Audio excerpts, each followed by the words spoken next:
ఈ సినిమా నేను ఏం చేశాను అనేది ఆల్రెడీ మీ అందరికీ తెలుసు.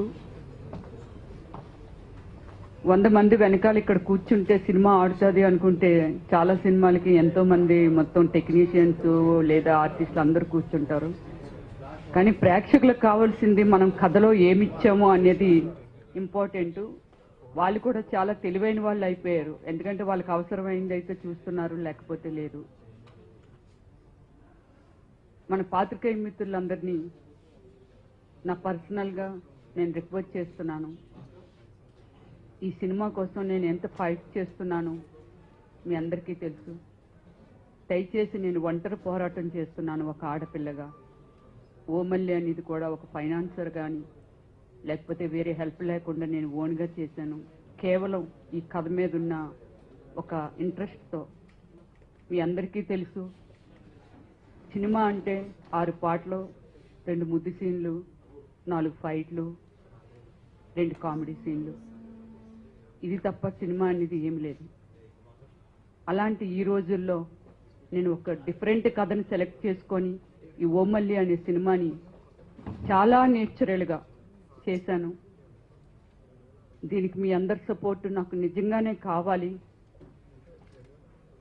మన ప్రెస్ మీడియా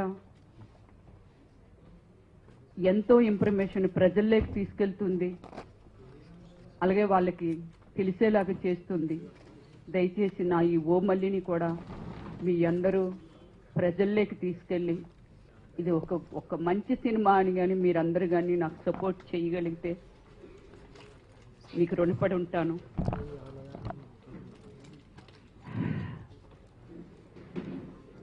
ఈ ఓమల్లి సినిమా మార్చి 18న రిలీజ్ చేద్దాం అనుకుంటున్నాను. క్రికెట్ మ్యాచ్ అయిపోతుంది, అలాగే పిల్లలకి హాలిడేస్ కూడా వస్తుంది, బాగుంటుంది అందరికని 18న ప్లాన్ చేశాను. 2 years నుంచి నేను ఫైట్ చేస్తున్నాను ఈ ఓమల్లి కోసం. కానీ ఇప్పుడు దానికి ఆ గాడు టైం ఇచ్చాడు. నిన్నే నేను తిరుపతి వెళ్ళి వచ్చాను.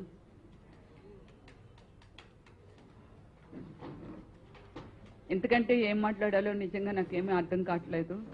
కానీ నేను అందరినీ రిక్వెస్ట్ చేస్తున్నాను, మళ్ళీ నాకైతే సపోర్ట్ చేయండి. ఈ సినిమా రిలీజ్ అయిన తర్వాత నాకు ఒక 3 సినిమాలు ఉన్నాయి, మంచి సినిమాలు. కేవలం ఒక సెంటిమెంట్లుగా ఆ అమ్మాయి తీసిన సినిమాని ఇంకా రిలీజ్ చేయలేదు, మళ్ళీ ఇంకో సినిమా స్టార్ట్ చేసింది అని నా మీద ఒక బ్యాడ్గా మాట్లాడకుండా ఉండడం కోసం నా మూవీ రిలీజ్ తర్వాతే చేస్తానని చెప్పి నేను పోస్ట్ పోన్ చేస్తున్నాను. Thank you very much.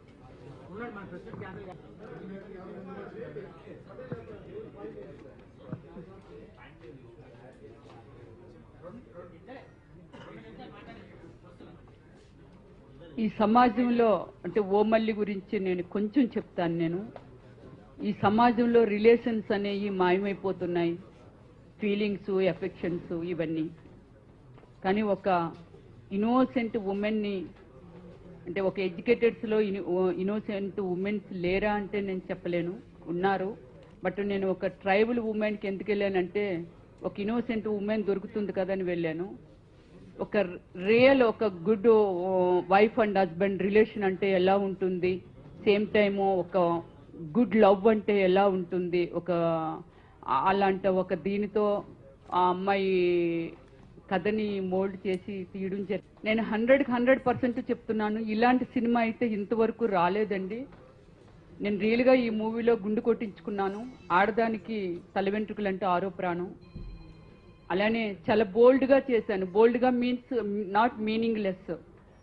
ఒక ట్రైబల్ ఉమెన్ నేను ఎలా ఉంటుంది అక్కడ అనేది దాన్ని నేను స్టడీ చేసి ఈ మూవీ చేశాను.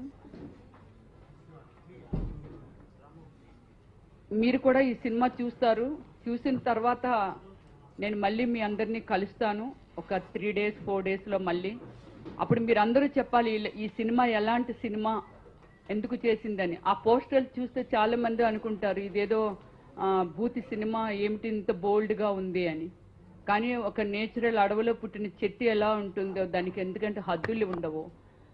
అలానే ఒక కుండీలో వేస్తే చెట్టు ఎలా ఉంటుంది అలా ఏమిటంటే ఒక ట్రైబల్ ఉమెన్ అలాంటి అమ్మాయిని ఓపెన్గా నేను చూపించగలిగాను కాబట్టి అక్కడ కల్చర్ ఎలా ఉంటుందో అలానే చేశాను.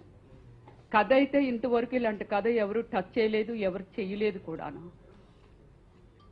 పర్ఫార్మెన్స్ బేస్ కూడా ఎవరు చేయలేదు, సేమ్ టైం కథను కూడా ఎవరు టచ్ చేయలేదు. అలాంటి కథని నేను సెలెక్ట్ చేసుకున్నాను. యాక్చువల్లీ నేను 10th క్లాస్ స్టడీ చేస్తున్నప్పుడు ఒక సిచ్యువేషన్ చూసి దాన్ని ఎప్పటి వరకు నేను దాన్ని నా మనసులో ఆలోచించి దీన్ని ఇంకా బెటర్ చేశాను. నేను యాజ్ ఇట్ ఈస్ అదని కాదు, బెటర్ చేశాను. ఇదే ఓమల్లి అంటే.